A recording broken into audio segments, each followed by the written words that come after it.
जब आपको भजन का थोड़ा आनंद मिलेगा तो आप थोड़ा निश्चिंत जैसे होते हैं, उसी समय मन आपको विषयों में फंसा देगा।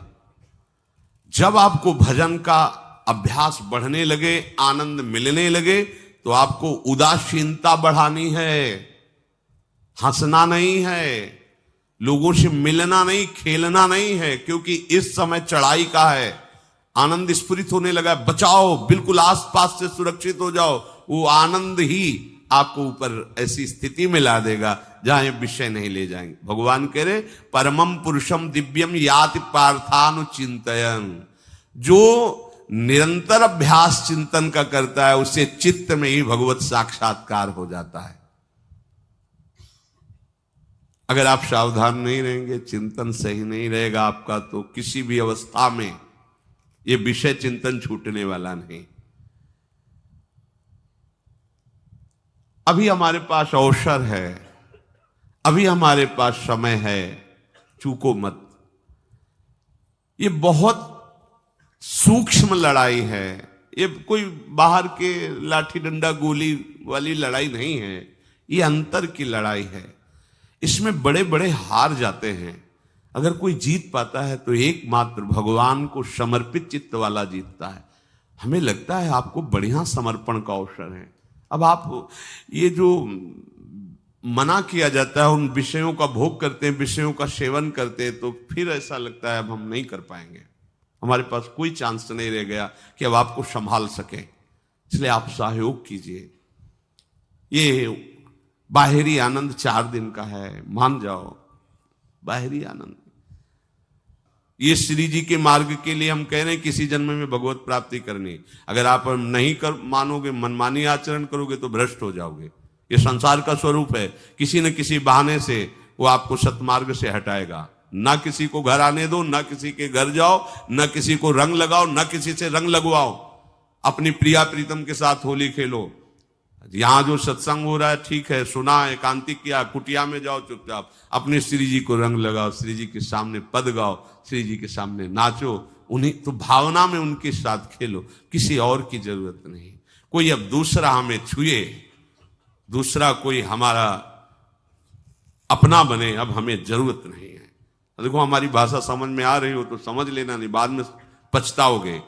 किसी को भी अपने साधन कक्ष में प्रवेश मत दो, किसी को अपनी कुटिया में मत आने। अब आप यहां गृहस्थ नहीं हो, यहां भी रह रहे हो, भले गृहस्थ वेश में रह रहे हो, आप वनवासी हो, आप श्री जी के उपासी हो, कोई व्यवहार की जरूरत नहीं। जब ऐसे रहोगे तो श्री जी आएंगे आपसे खेलने। निष्ठा, हृदय में निष्ठा। अब व्यवहार की गुंजाइश नहीं रह गई, हमारे पास समय नहीं व्यवहार का। हमारी बातें मान लो, पर आप लोग मानते नहीं हो, इसलिए रंग नहीं चढ़ पा रहा। अरे वो बेचैन है आपके साथ खेलने के लिए, उनकी तरफ जब देखो ना तो बेचैन है, पर उनकी तरफ कोई देखना ही नहीं चाहता। वो तो यहीं से फुर्सत नहीं मिलती भोगों से खेलने के लिए, संसार के राग में खेलने के लिए। अरे वो तो लालायित है, वो तो खुशी हो रही है कि ये हमारा शरणागत हो गया, अभी हमारी सहचरी बनेगा, हमारी सेवा में आएगा। शरणागत होकर के पीठ कर लिया श्री जी की तरफ, मुख कर लिया संसार की तरफ, तो दोनों लाड़िले उदास बैठ जाते हैं। अब क्या करें, ये तो उधर मुख करके जा रहा है, चलो फिर कभी लौटेगा, वो फिर इंतजार कर रहे हैं। विमुख भये निमिषो ना अकृपा, जब चिते तब ऐसे।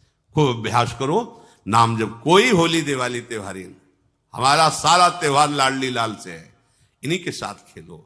देखो तुम्हें बताएं, जो बच्चा बाहर खेलने नहीं जाता तो माता पिता उसके साथ खेलने लगते। कैसे? घुटने के बल चल रहा है तो वो पिता भी घुटने के बल चलेगा उसके साथ साथ। वो तोतली बोलेगा तो वो भी तोतली बोलेगा। देखा है कभी ऐसा? ऐसा कर। तो ये हमारे स्वामी भी जब देखेंगे कि अरे ये तो किसी से राजी नहीं है, केवल हमसे खेलना चाहता है, इनके लाने का एक ही उपाय है, ध्यान रखना, अनन्य व्रत नहीं चाहिए हमें। और जैसे कल आप सुन रहे थे, पपीहा बन के रहू रे, बस यही चातक व्रत नहीं, हमें नहीं चाहिए। अगर हमारे रंग पड़ेगा तो लाडली लाल का पड़ेगा, हम खेलेंगे तो लाडली लाल के साथ खेलेंगे, नहीं तो अब आजीवन नहीं खेलेंगे, आजीवन नहीं खेलेंगे। अगर हम पाएंगे तो इनकी जूठन पाएंगे, नहीं तो प्राण त्याग देंगे। जिएंगे तो वृंदावन में जिएंगे, नहीं जीवन। ये व्रत चाहिए। काहे को व्यर्थ समय नष्ट कर रहे हो? धारण करो अनन्य निष्ठा का व्रत। इनको अपनी तरफ आकर्षित करने के लिए अनन्यता ही व्रत है। रसना कटो जो अन रटो, निरखियन फुटो नयन, श्रवण फुटो जो अन सुनो, श्री राधा जसमैन। कोई भी सत्संगी कोई व्यसन न करे, अन्य किसी से संपर्क न करे, खूब पद गाओ, खूब नाचो, अपना दरवाजा कुटिया का बंद करके खूब रो, नाचो, खेलो, कूदो, उन्हीं से वो खेलने लगेंगे। उनको चैन नहीं है आपके सिवा, आप चैन से रह रहे हो। हमारे प्रिया प्रीतम आपका इंतजार कर रहे हैं, तभी आप पर हेतु की कृपा की। ये बात अंदर की समझो, प्रिया प्रीतम अंदर से आपको बहुत प्यार करते हैं, पर हम देखते हैं कि आप प्रिया प्रीतम से प्यार नहीं करते। आप संसार की तरफ बढ़ते जा रहे हो, हाथ फैलाए खड़े, मेरी तरफ आ जा। ये हमारे भगवान नहीं है, ये हमारे लाडली लाल है। हम इनको भगवान नहीं, ये तो प्रेम के खिलौना दो खेलत है प्रेम खेल। हमारे रसिकों ने इनको भगवान नहीं माना। अगर कोई संकट आया तो अपने आंचल में छुपा के इनको लेके भागे। ये नहीं सोचा कि अखिल लोक ब्रह्मांडों का ईश्वर, इसको छुपा के भागने की क्या जरूरत है। चाहे बिहारी जी को, चाहे राधा वल्लभ लाल को, जब कभी कोई ऐसा भय आया है तो ऐसा नहीं सोचा कि भगवान रक्षा करेंगे, नहीं, इनकी रक्षा हमें करनी है। इनको छुपा करके, कभी काम वन में राधा वल्लभ लाल को, कभी बिहार वन में से बिहारी जी महाराज, छुपा छुपा के अपने अपने ठाकुरों। तो हमारे ये लाडले हैं, प्यारे हैं, इन्हीं के साथ खेलना है, इन्हीं में रहना है। अब इन्हीं के पास रहना है, इन्हीं में रहना है। दो बात ध्यान रखो, इन्हीं के पास रहना है, इन्हीं में रहना है, बस। अब यही हम नहीं कर पाते, वही जो शुरुआत सत्संग में की थी, सबकी ममता ताग बटोरी, मम पद मन। ये भारी बात है, भारी बात है। जितनी जल्दी आप उदास हो जाओ संसार से, उतनी जल्दी मुस्कुराहट आ जाएगी प्रिया प्रीतम के मुख में आपके लिए। आप जब मुस्कुरा रहे हो उधर, तो वो उदास बैठे कि हमारी तरफ क्यों नहीं देख रहा। अब हमें अपने प्यारे को उदास नहीं करना, प्यारे को मुस्कुराहट से युक्त करना है। क्या हम उदास हो जाएं? ताते मौन रहे वो उचित है, जगते भयो फिरे बैरागी, वृंदावन रस में अनुरागी। इसकी खूब चिंतन परायण रहो, कोई भी विषय का सेवन ऐसा ना करो जो आपकी बुद्धि भ्रष्ट कर। कोई आपने ऐसा गंदा व्यसन, गंदी बात, गंदी चेष्टा, आप परसों नरसों, फिर आगे क्या? आपका जो साधन मार्ग वो ढक जाएगा, फिर प्रमाद छा जाएगा। हमें किसी भी उत्सव में, किसी भी उत्साह में अपनी प्यारी जू की अनन्यता और सिद्धांत को नहीं छोड़ना, अपने मार्ग में चल। ये अध्यात्म है, अध्यात्म। ये दान पुण्य की बातें नहीं है, ये लोकांतर में भटकने की बातें नहीं है, सीधे भगवत प्राप्ति की बातें हैं।